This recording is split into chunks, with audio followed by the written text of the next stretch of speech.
Bonjour à tous et bienvenue pour ce reportage sur la division nationale par 4 2025. Alors la petite page de pub rituelle avant de commencer si vous permettez. Donc les deux réveillons à Orange avec Philippe Toffier et moi-même, hier avec Dominique Pilon, le stage d'été rituel Quercy-Périgord, donc c'est le petit village de Théroux, dans lequel on avait été en 2019 si ma mémoire est bonne et qu'on avait adoré, donc on y retourne. Et puis le petit nouveau, le stage dans le Luberon du 23 au 30 avril. Alors, comme c'est une nouvelle structure qui nous accueille, il n'y a pas énormément de place, et puis ils ne nous connaissent pas encore, donc ils nous mettent un petit peu la pression. Donc du coup, on a fait une promotion pour les inscriptions rapides. Voilà, donc si ça vous tente, allez voir sur Amour du Bridge pour tous les détails. La description, les sorties, les prix, etc. Et puis inscrivez-vous vite puisqu'il y a la promotion que jusqu'au 22 octobre. Voilà, on était un petit peu pressé par le temps. Voilà. Il n'y a pas beaucoup de singles non plus, donc si vous êtes tout seul, traînez pas trop. Voilà, c'est bon. Voilà, donc fin de la page de pub. Si j'arrive à enlever l'écran, voilà. Et donc cette division nationale. Cette année, donc on n'avait pas fait un bon résultat l'an passé, et donc on a été rattrapé, récupéré par une équipe de 4 jeunes garçons talentueux et sympathiques, donc ils sont plus jeunes à eux 4 assez nettement que François et moi réunis, voilà. Et donc on a Romain Bloch, hein, c'est vraiment le gamin de l'équipe, il doit avoir 22 ou 23 ans à tout casser, qui joue avec Jérémy Daniel, et puis Raphaël Bassler joue avec Aurélien Lecoq. Voilà. Alors, la division nationale de cette année est très forte, j'ai trouvé, assez nettement plus forte à mon avis que l'an passé. Donc voilà, donc ça va être très compliqué de monter en top 16. On va essayer de faire ce qu'on peut, le mieux possible.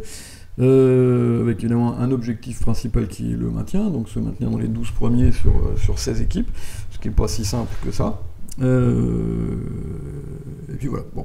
Mais dans chacune des deux poules, il y a vraiment 3 ou 4 équipes très très fortes, qui d'habitude des habitués de la division 1.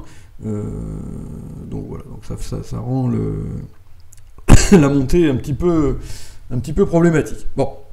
Alors on attaque donc justement par une des grosses équipes de notre poule, qui est l'équipe Sarian, avec les championnes du monde, Bénédicte Cronier, Sylvie Villard, entre autres, voilà, et pas que. Hein. Donc voilà, un match pas évident. Alors la première mi-temps, vous allez voir, va pas très bien se passer pour nos couleurs, et ça commence donc par cette donne 3. Vous êtes en second, rouge contre vert, quelle est votre ouverture? Voilà. Alors toujours pareil, si vous voulez avoir un petit peu de temps, vous appuyez sur pause avant d'avoir la réponse à la question. Bon. Alors cette main-là, il n'y a pas de discussion possible, hein, c'est une ouverture d'un sans atout absolument obligatoire. Voilà. Tout simplement parce que si vous ouvrez d'un trait, vous n'avez pas de redemande satisfaisante. Vous n'êtes pas assez fort pour faire un bicolore cher à 2 carreaux, et puis avec 16 points qui sont... Voilà, relativement banal, hein, sans singleton, valet seconde, dame seconde. Donc l'ouverture d'un sans atout permet de résoudre le problème de redemande. Et puis en plus, valet seconde, dame 10 sec, c'est des bonnes teneurs pour recevoir l'entame. Hein. Et donc vraiment, c'est l'ouverture d'un sans atout absolument obligatoire. Alors, votre partenaire sur un sans atout fait un Steeman. Pardon, le 2 n'a pas pris, voilà. Vous répondez 2 carreaux, j'ai pas de majeur, et il dit 2 cœurs. Alors ça, c'est ce qu'on appelle une misère dorée. Donc qu'est-ce que ça veut dire une misère dorée? Ça veut dire que votre partenaire a 5 cartes à cœur, pas forcément 4 piques, hein, ça n'a rien à voir, et qu'il se situe dans la zone espoir de manche. Voilà. Mais il peut donc avoir une main de 8 points régulière, ou une main de 7 points, voire parfois 6, si vraiment il a une grosse distribution. Alors nous on a les 5, on peut nommer les 5-5 de 6-7 points ailleurs, donc nous il n'a pas ça, mais il peut avoir une main 5-4-3-1 par exemple de 7 points d'honneur, et à ce moment là il peut donc avoir un espoir de manche. Bien. Alors sur une misère dorée, hein, il faut savoir que si l'ouvreur est minimum, il passe, qu'il ait 2 ou 3 cartes à cœur. Voilà. S'il n'est pas minimum, il peut soit fitter à cœur, 4 cœurs, 3 cœurs ponce pilate, hein, ça veut dire que je dis que 3 cœurs, comme ça je te laisse décider si on joue 4 ou pas, comme ça si c'est la mauvaise décision, ça sera de ta faute. Hein, bon. Et puis s'il n'est pas fité et maximum, il dit 200 atouts. Voilà. Il n'a pas le droit de dire 300 atouts. Pourquoi? Parce que justement, le répondant n'a pas forcément 8 points d'honneur. Il peut avoir moins s'il a de la distribution. Et donc on n'est peut-être pas du tout dans la zone pour jouer 300 atouts. Vous voyez, c'est-à-dire que l'espoir de manche du répondant peut être subodoré au fait qu'on trouve un fit. Voilà. Et donc uniquement en DH si vous voulez. Hein. Bon, voilà. Et donc pas forcément en point d'honneur. Voilà. C'est pour ça qu'on n'a pas le droit sur une misère dorée de dire 300 atouts. Voilà, ça n'existe pas comme enchère. Hein. Donc si on est minimum et misfité, on passe. Si on est maximum et misfité, on dit 200 atouts. Voilà. Alors la question est, cette main est-elle minimum ou maximum? Bon. Alors moi j'ai considéré que, certes 16 points d'honneur, mais enfin avec une très belle couleur 5e, donc ça fait clairement une plus-value, et que donc de toute évidence cette main est maximum. Donc j'ai dit 200 atouts. Et mon partenaire qui a 8 points d'honneur réguliers a logiquement rajouté le 3e. Donc une séquence d'enchères tout à fait banale, mais voilà, et ça c'est des choses qui arrivent. Hein. Votre partenaire a 2 petits pics et vous aussi. Bon. Les adversaires, évidemment, ont entamé à pique, n'ont pas bloqué la couleur, et du coup, j'ai perdu les 5 premières levées, 300 atouts, une de chute. Bon. Alors, dans l'autre salle, ils étaient partis exactement pareil, ils ont fait la même séquence jusqu'à 200 atouts, et pour une raison que je ne connais pas, le joueur en Est a passé sur 200 atouts. Bon. Donc, bonne inspiration, mais normalement, il est raisonnable de jouer la manche avec ces 2 jeux. Bon. Donc, du coup, on a commencé par perdre 6 points sur cette donne-là. Alors, on en perdra 4 autres sur un coup, avec un peu de manque à gagner, parce que nos adversaires nous ont laissé jouer 2 piques, et qui chutent. Bon, parce que les piques sont... tout est mal partagé, les piques sont 4-1, enfin c'est... voilà. Et de l'autre côté, ils n'avaient pas laissé jouer 2 piques, c'était plutôt une bonne idée, et malheureusement ils les ont poussés à 3 piques, ce qui était très bien, mais ils en ont remis une petite couche à 4 trèfles, et ça c'était un coup de trop, donc voilà. Donc ça a fait 4 trèfles... moins 1 ou moins 2, moins 1, voilà, et on a perdu 4 points alors qu'on aurait pu en gagner un petit peu. Bon. Et puis surtout est arrivée la donne 8. Alors la donne 8, il faut que je me trompe pas. Hop, alors il faut que j'appuie vite là-dessus pour remettre les caches. Non, c'est pas celle-là. C'est quoi ça? Il faut que je fasse ça. Voilà. Et la donne 8, voilà, c'est ça. Comment vous jouez le contrat de 4 cœurs, sachant que on est intervenu à 2 carreaux sur le stéman. Donc ça s'est passé passe, 1 sans atout d'ouverture, 2 trèfles stéman, et là on a dit 2 carreaux en intervention. Et 2 cœurs, 4 cœurs, en gros, voilà. Bon. Et vous jouez donc 4 cœurs sur l'entame du valet de carreau. Alors, s'il n'y avait pas eu l'intervention, on peut imaginer qu'on a un pique et un carreau à donner, et qu'il faut essayer de perdre qu'un seul atout. Donc là, il peut y avoir une idée de jeu de sécurité pour se protéger contre 4 cartes à cœur à gauche, sachant que enfin à gauche du diagramme, hein, c'est-à-dire à droite du déclarant, puisque le déclarant est en or. Donc ça c'est une bonne idée, c'est-à-dire de jouer l'as de cœur et après de monter au mort et de jouer cœur pour le 10. Bon. Donc ça, c'est une bonne idée dans l'absolu, puisque ça permet de se protéger contre dame valet 4e, mais dans le contexte, c'est pas une bonne idée. Voilà, parce que après l'intervention à 2 carreaux, les carreaux sont probablement 6-2, et on vous entame donc du valet de carreau. Et le problème de ce maniement de sécurité, c'est qu'il peut nous amener, et malheureusement ça a été le cas, à perdre 2 atouts. Voilà. Vous voyez, parce qu'il y a eu entame du valet de carreau, déclarant a pris ou duqué, ça n'a pas beaucoup d'importance, je crois qu'il a pris. Il tirait un coup de cœur, il montait au mort à trèfle et a joué cœur le 10. Et là la cabane est tombée sur le chien, parce que du coup l'adversaire a fait le valet de cœur, a rejoué pique pour l'as, et sur le coup de carreau, il y a un uppercut, qui fait qu'on va perdre une 2e levée d'atout. Bon. Donc un petit coup de fébrilité, disons, hein, chez nos partenaires de l'autre côté, qui ont donc chuté 4 cœurs. Et donc cette première mi-temps, finalement, se termine par 21-3, et donc évidemment, c'est pas un très très bon début dans la vie. Alors, vous allez voir qu'on va quasiment tout reprendre dès la première donne de la deuxième mi-temps. Alors, hop, et...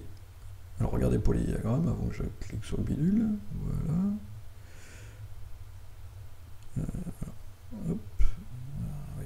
Pourquoi il m'en manque un? Je ne sais pas où il est. Il est là. Voilà. Alors. Ah, j'arrive pas. Je rentre. Voilà. Donc vous avez la main suivante. Et les enchères se passent. Alors vous êtes en sud. Hein. On ouvre de 3 cœurs à votre droite. Vous dites passe évidemment. Ouest dit 4 cœurs. Votre partenaire dit contre. L'ouvroir passe. Et c'est à vous. On est tout le monde vulnérable. Voilà. Alors, c'est un sujet intéressant. Donc le contre de Nord est ce qu'on appelle un contre optionnel. Donc c'est quoi un contre optionnel? C'est un contre qui est fait sur une manche adverse, 4 cœurs, 4 piques, 5 trèfles, 5 carreaux, manche à la couleur, et sur des séquences hyper rapides, où l'adversaire est donc à la manche en 2 coups de cuillère à peau. On n'a pas eu le temps vraiment de s'exprimer. Donc dans ces cas-là, le contre à 4 cœurs, ou à 4 piques, ou à 5 trèfles, ou à 5 carreaux, est donc ce qu'on appelle un contre optionnel. Alors un contre optionnel, normalement, on l'enlève avec de la distribution, et on le laisse avec une main plate.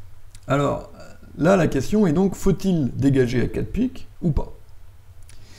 Alors, on a une main plate. Bon. Mais c'est un contre optionnel sur une séquence de fit adverse. Et c'est pas tout à fait pareil que sur une ouverture de barrage de l'adversaire. C'est-à-dire que, imaginons que Ouest est ouvert de 4 cœurs, et que Nord dise contre, là je pense qu'avec cette main-là, il faut passer. Parce que quand Nord dit 4 cœurs contre, il dit qu'il a du jeu. Voilà. Il n'a pas forcément 4 cartes à pique. Bon. Et il n'a pas toujours la très très courte à cœur. Là, c'est un petit peu différent, parce que on peut imaginer que vos adversaires n'ont pas beaucoup de points d'honneur quand ils disent 3 cœurs, 4 cœurs, puisque vous avez quand même 7 points et que votre partenaire a quand même beaucoup de jeu quand il fait ça. Et que donc à partir de là, il est quand même assez probable que vos adversaires possèdent 9 ou 10 atouts. Bon. Et que si votre partenaire est cingleton ou chicane à cœur, avec 4 cartes à pique, il est clairement évident qu'on sera mieux à 4 piques. D'accord ? Bon. Et donc notre adversaire qui avait cette main-là dans l'autre salle a dit 4 piques. Bon. Et là, je vais vous montrer les 4 jeux, la cabane lui est tombée dessus. Puisque voilà les mains. Alors, cette donne est très instructive à plein de niveaux. Alors d'abord, vous remarquez l'ouverture de 3 cœurs avec la main d'Est. Voilà. Alors ça, c'est évidemment une question de style. Alors, il a 8 cartes à cœur. Ah, évidemment, ouvrir de 4 cœurs vulnérables serait quand même un petit peu clairement exagéré. Mais il y a 2 écoles. Faut-il faire des barrages avec ce genre de main ou pas? Vous voyez ? Là, sur cette donne-là, le résultat est clairement en faveur du barrage. Vous verrez que dans l'autre salle, ça s'est passé de façon beaucoup plus calme. Bon. Et donc, sur l'ouverture de 3 cœurs, passe. Alors West a été très courageux de dire 4 cœurs, parce que je dois avouer que je n'aurais pas dit 4 cœurs. Voilà. Et maintenant, en tout cas, ça a eu un immense mérite, c'est de mettre une pression terrible sur le joueur Nord. Voilà. Je pense qu'il a fait une erreur en contrant 4 cœurs avec cette main-là. Parce que justement, il n'a pas du tout envie d'entendre 4 piques chez le partenaire. Voilà. Bon.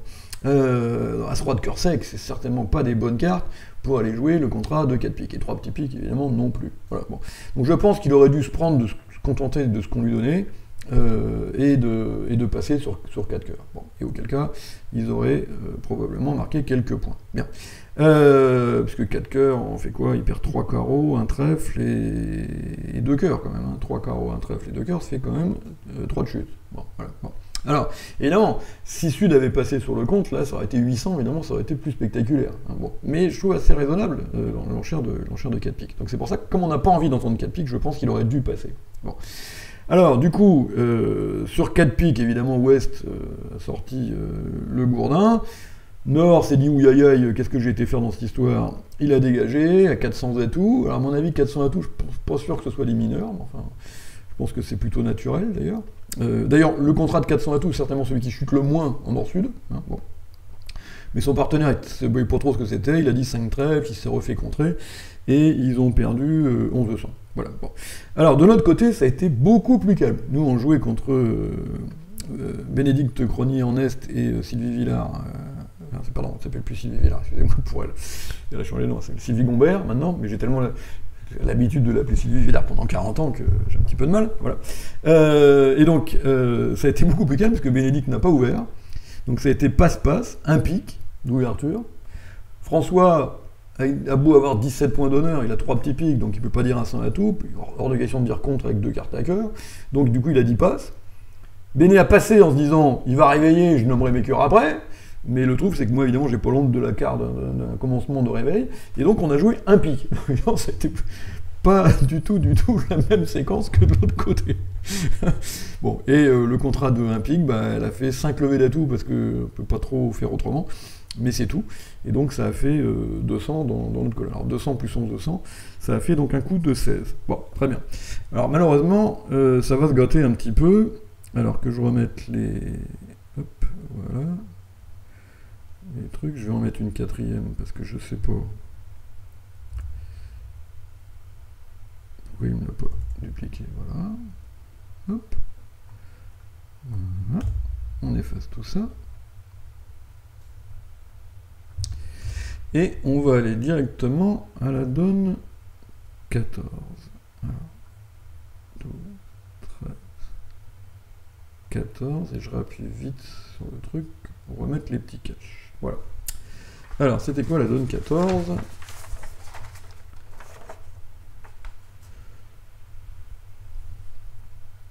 Ah oui. Ah oui. Alors, la donne 14, il faut que je vous montre ma main en sud, qui était celle-là.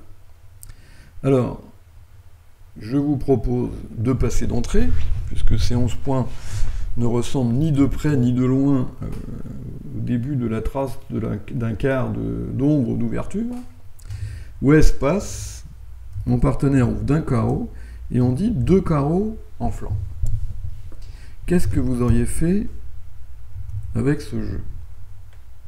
Bon. Alors, évidemment, on peut dire 200 à tout. Naturel. Mais le problème, c'est que j'ai pas envie de jouer le coup de ma main. Voilà, parce que mes 2 rois blancs, je préférerais très nettement que ce soit François qui joue le coup pour recevoir l'entame vers ses petits honneurs, ou ses honneurs à cœur ou à pique, alors que moi, si c'est moi qui joue le coup, je vais me les faire traverser à l'entame. Bon. Alors, j'ai trouvé que j'avais été assez habile. Donc j'ai dit contre.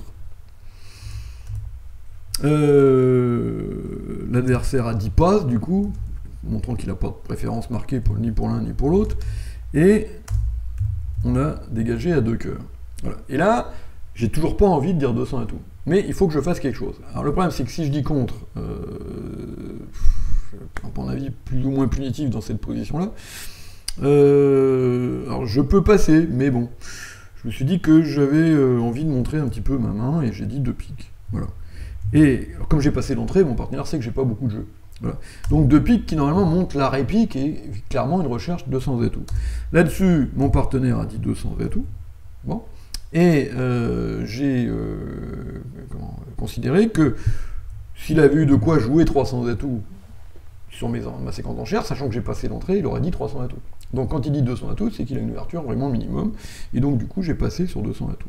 Et on joue le contrat de 200 à tout, donc je vais vous cacher la main, voilà, vous montrer la main de François. Et vous voyez qu'il a 12 points, moi j'en ai 11, on est à 23, les couleurs risquent d'être très mal partagées, et vous voyez qu'on est quand même mieux à jouer le coup de sa main. Vous voyez, bon. Et là en particulier, il a reçu l'entame à cœur, et du coup, comme alors les carreaux sont 5-0, bon, ça on pouvait un petit peu s'y attendre, mais il a particulièrement bien joué le coup. Hein. Vous allez voir. Alors, regardez comment ça s'est passé. Donc, il y a eu entame cœur, et il a fait le valet. Il a joué carreau, et là, on défausse ici. Un pique. Bon. Alors, il prend du roi, et là, il se demande comment il va faire des levées. Parce qu'il a 3 levées de cœur après l'entame. 2 levées de carreau, ça fait 5. Une levée de trèfle, ça fait 6. Le roi de pique, ça fait 7, mais on voit pas trop bien où va se trouver la 8e levée. D'accord ? Bon. Et là, il a été drôlement bien joué. Il s'est dit, la seule chance que j'arrive à récupérer une levée, c'est que mon adversaire me rende soit le 9 de carreau à la fin, soit le trèfle. Ouais, bon. Et donc, il faut que je mette en place une élimination. Et pour ça, il faut que j'élimine les piques de Ouest. Voilà. Et donc, qu'est-ce qu'il a fait, François? C'est vraiment un très très joli coup. Il a joué un petit pique du mort. Voilà. Parce qu'il sait qu'il y a 2 cartes à pique à gauche du diagramme, donc à sa droite. Et il va essayer de lui enlever. Alors, Ouest a mis qu'est-ce qu'il a mis comme pique? Il a mis le 10. Voilà. Donc le 10 de pique qui a fait la levée. D'accord? Et il a rejoué la dame de carreau. Voilà. Donc là, à ce moment-là, François a pris de l'as de carreau et a rejoué pique.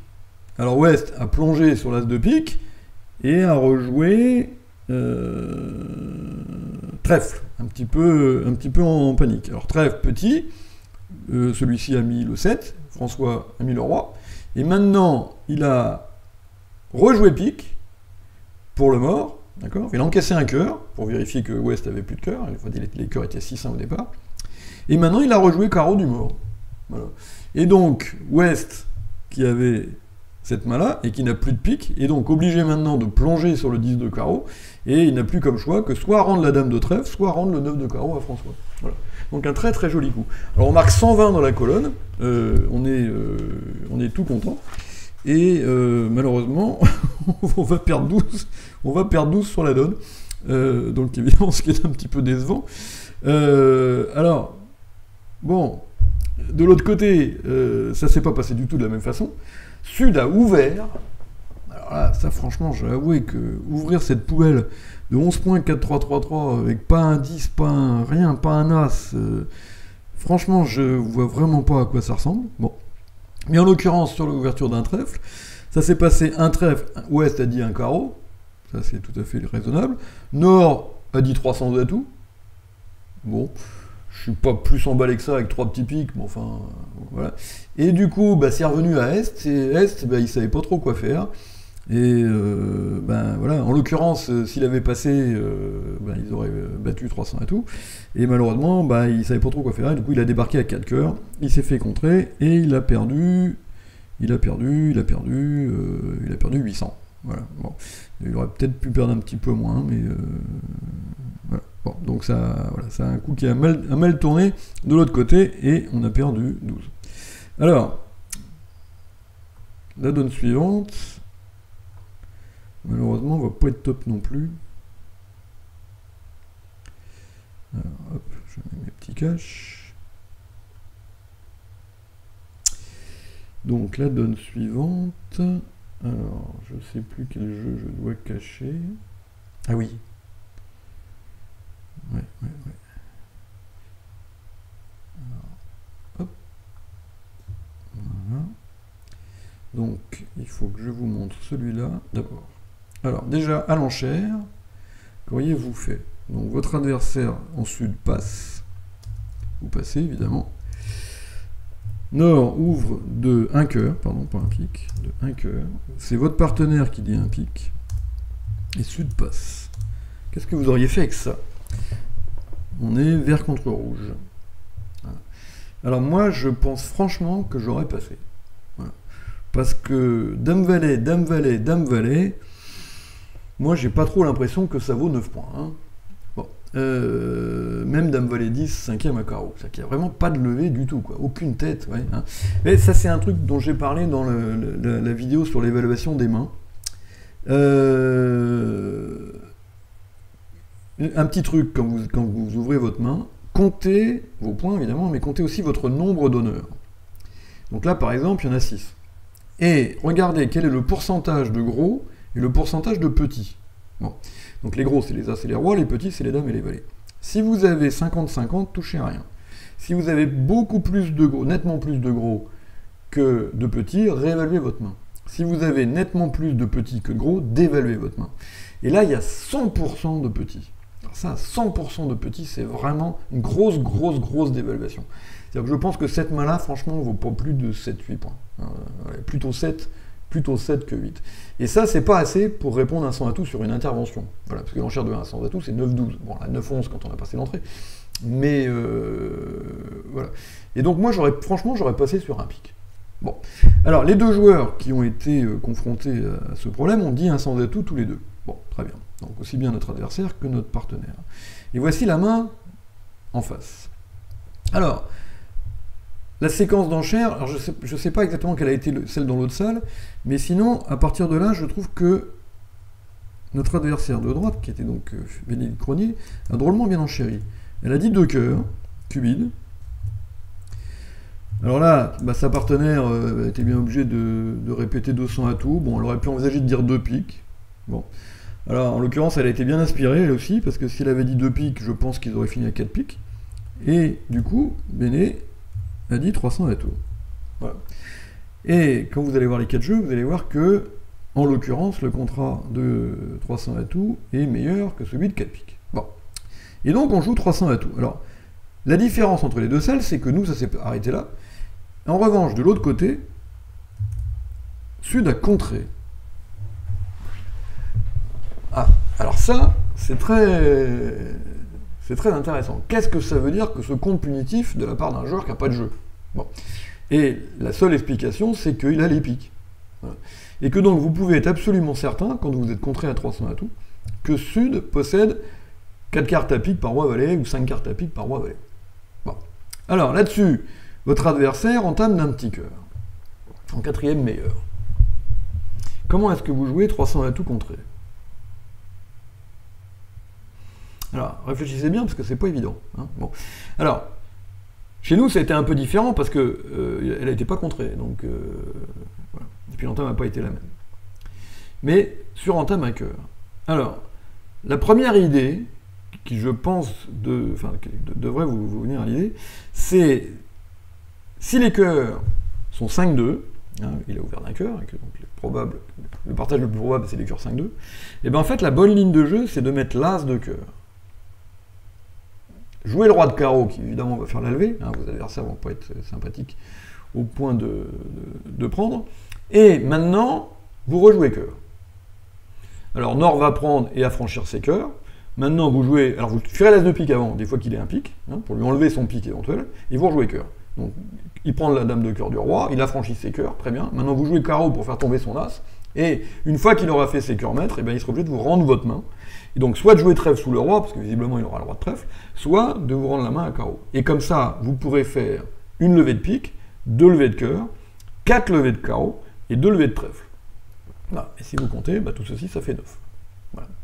Alors, en l'occurrence, ça ne marche pas, parce que les cœurs sont 6-1. Voilà. Et que du coup, ben, si vous jouez comme ça, il fait 4 levées de cœur, plus l'as de carreau. Bon. Donc, ça n'aurait pas marché. Mais je pense que c'est la meilleure ligne de jeu.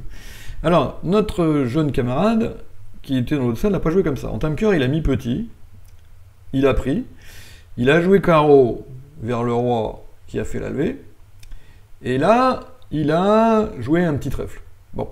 Alors, parce qu'il a eu peur de chuter beaucoup s'il jouait sur les piques. Il sait que les piques sont mal partagées, lui. Hein. Bon, voilà. Donc, il a joué un petit trèfle vers la dame, et résultat des courses, l'adversaire donc a fait le roi de trèfle, voilà.